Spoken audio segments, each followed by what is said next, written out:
Hello दोस्तों, आज हम आपके लिए एक बार फिर एक नई कहानी लेकर आए हैं। यदि आपको हमारी कहानी पसंद आए तो वीडियो को लाइक करें, चैनल को सब्सक्राइब करें और बेल आइकन दबाना न भूलें। खंडहर। बात उन दिनों की है जब मैं कॉलेज का स्टूडेंट था। अपने कॉलेज की ओर से हम सभी कैंप के लिए एक जंगल में गए थे। हल्की ठंड थी। रात में हम सब ने पूरी रात कैंप फायर के साथ डांस करने, गाने आदि का प्रोग्राम तय किया। मुझे और सभी साथियों को कैंप फायर के लिए लकड़ियां इकट्ठी करने का भार सौंपा गया। मैं निकला तो सबके साथ ही, लेकिन जंगल के प्राकृतिक सौंदर्य में भटकता हुआ अकेले बहुत दूर कहीं निकल गया। अचानक आसमान बादलों से भर गया और गरज के साथ बारिश होने लगी। बादलों के लगातार गरजने से मैं पेड़ के नीचे खड़ा रहना मुनासिब न समझ आसपास किसी घर की तलाश में एक दिशा में भागने लगा।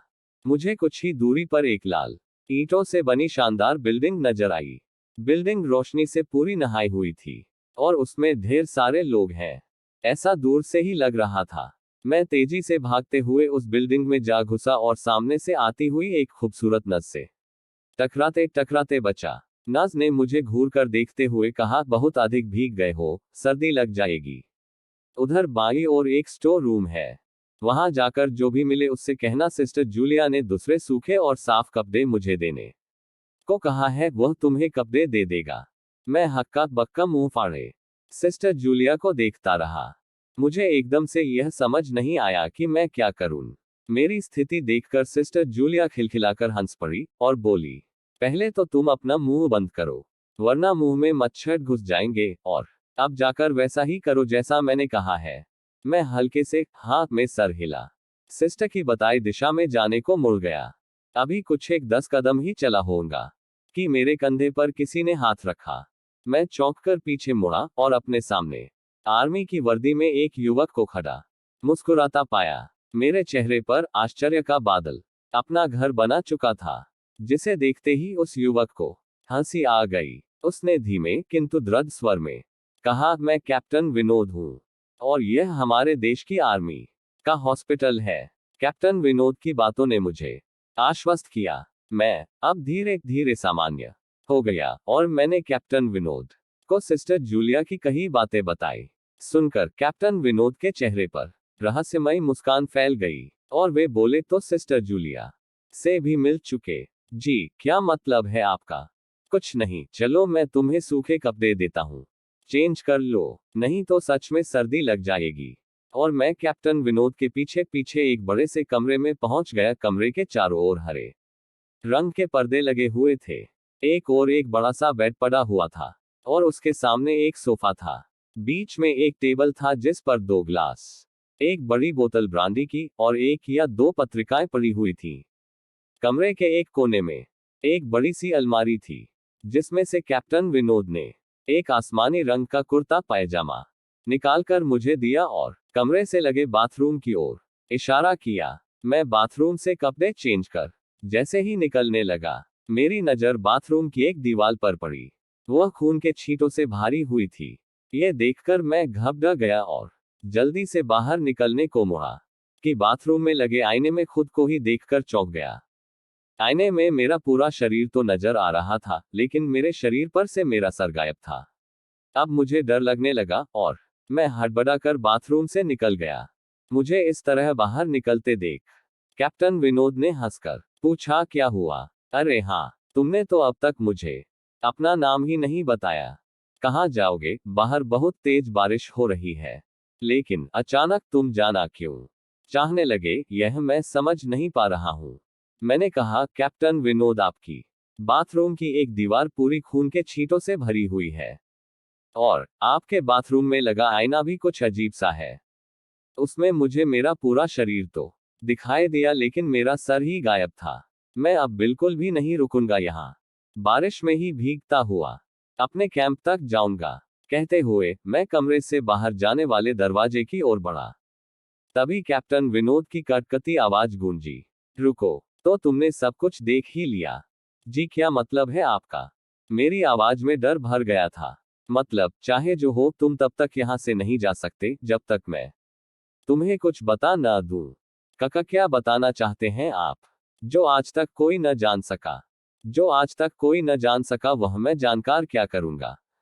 प्लीज अब मुझे जाने दें, मैं डर से रुआसा हो गया। नहीं, बिल्कुल भी नहीं। और तुम्हें मुझसे डरने की भी कोई जरूरत नहीं। सैनिक सबकी रक्षा के लिए होते हैं। मैं भी तुम्हारी सुरक्षा ही कर रहा हूं। कैप्टन विनोद के स्वर में कोमलता थी। आओ मेरे साथ इस सोफे पर बैठ जाओ। मैं तुम्हें एक कहानी सुनाता हूं। कहानी खत्म होते ही मैं तुम्हें तुम्हारे कैंप तक जीप से छोड़ आऊंगा।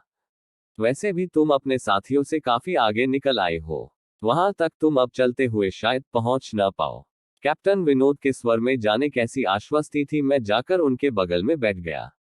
कैप्टन विनोद ने कहना शुरू किया, दुश्मनों ने धोखे से हमारे अस्पताल को अपना निशाना बनाया। दुश्मन देश के 2 सैनिक हमारे सैनिक के वेश में एक हमारे ही घायल सैनिक को लेकर आए। वह घायल था और हमारे देश की सेना ने उसे बहुत ढूंढा लेकिन नहीं मिला था। शायद साजिश के तहत उसे घायल होते ही घुसपैठियों ने कहीं छुपा दिया था। अचानक अपने खोए सैनिक को अपने हॉस्पिटल में देख सभी खुश हो गए और बिना अधिक पड़ताल किए हॉस्पिटल के गेस्ट रूम में घायल को लेकर आने वाले छद्मवेशधारियों को ठहरने की इजाजत दे दी गई। अभी उस सैनिक का इलाज चल ही रहा था कि जोरों का ब्लास्ट हुआ और पूरा हॉस्पिटल एक पल में खंडहर में तब्दील हो गया। लेकिन हॉस्पिटल तो अपनी शानदार स्थिति में खड़ा है। मेरी बातों को अनसुना कर कैप्टन विनोद ने अपनी बात जारी रखी, कोई नहीं बचा। उस ब्लास्ट में दीवार पर पड़े खून के छींटे भी उसी ब्लास्ट में मारे गए हॉस्पिटल के कर्मचारियों के हैं। हाँ, पर यह हॉस्पिटल तो मुझे खंडहर नहीं दिखता। जवाब में कैप्टन विनोद के चेहरे पर रहस्य भरी मुस्कान फैल गई और उनका चेहरा अजीब से भावों से भर गया। मैं उनके चेहरे को देखकर अंदर से दहल गया। फिर भी मैंने हिम्मत कर पूछा, आप उस ब्लास्ट में कैसे बच गए? सुनते ही कैप्टन विनोद ठहाका लगाकर हंस पड़े और मुझ पर एक भरपूर नजर डालते हुए कहा, ये कहानी आज से मात्र 10 वर्ष पहले की है और मैं तो आज से 50 वर्ष पहले मर चुका हूं। इसके आगे उन्होंने क्या कहा मुझे कुछ नहीं मालूम। चेहरे पर गीलेपन का एहसास जब काफी हुआ तो मैं जैसे नींद से जागा। मुझे घेरे हुए मेरे सभी सहपाठी और टीचर खड़े थे। मेरे आंख खोलते ही मेरे सर ने कहा, थैंक गॉड तुम्हें होश आ गया। तो क्या मैं बेहोश था? हाँ, तुम जंगल में जाने कहां भटक गए थे। जब सभी लौट आए और तुम नहीं आए तो हम सभी मिलकर तुम्हें ढूंढने निकले। काफी दूर जाने के बाद हमें एक जीप आती दिखाई दी जिसमें एक आर्मी मैन तुम्हें पीछे की सीट पर सुलाए हुए हमारे कैंप को ढूंढते हुए आ रहा था। उन्होंने हम सबको भी अपनी जीप पर बिठाया और कैंप तक छोड़ा। हमने उन्हें काफी रोकने की कोशिश की लेकिन वे ये कहते हुए चले गए, अभी नहीं रुक सकता, एक जरूरी काम है। जब हमने तुम्हारे बेहोश होने और उन तक तुम्हारे पहुंचने के बारे में पूछा तो बोले सोमेश ही बताएगा और जो भी बताएगा वह सब अक्षरश सच होगा। सबकी उत्सुक निगाहें अपनी ओर लगी देख मैंने धीमे स्वर में पूछा, क्या उनका नाम कैप्टन विनोद था? सर ने हाँ में सर हिलाया। मैंने सबको उधर चलने को कहा जिधर से सबने जीप आती देखी थी।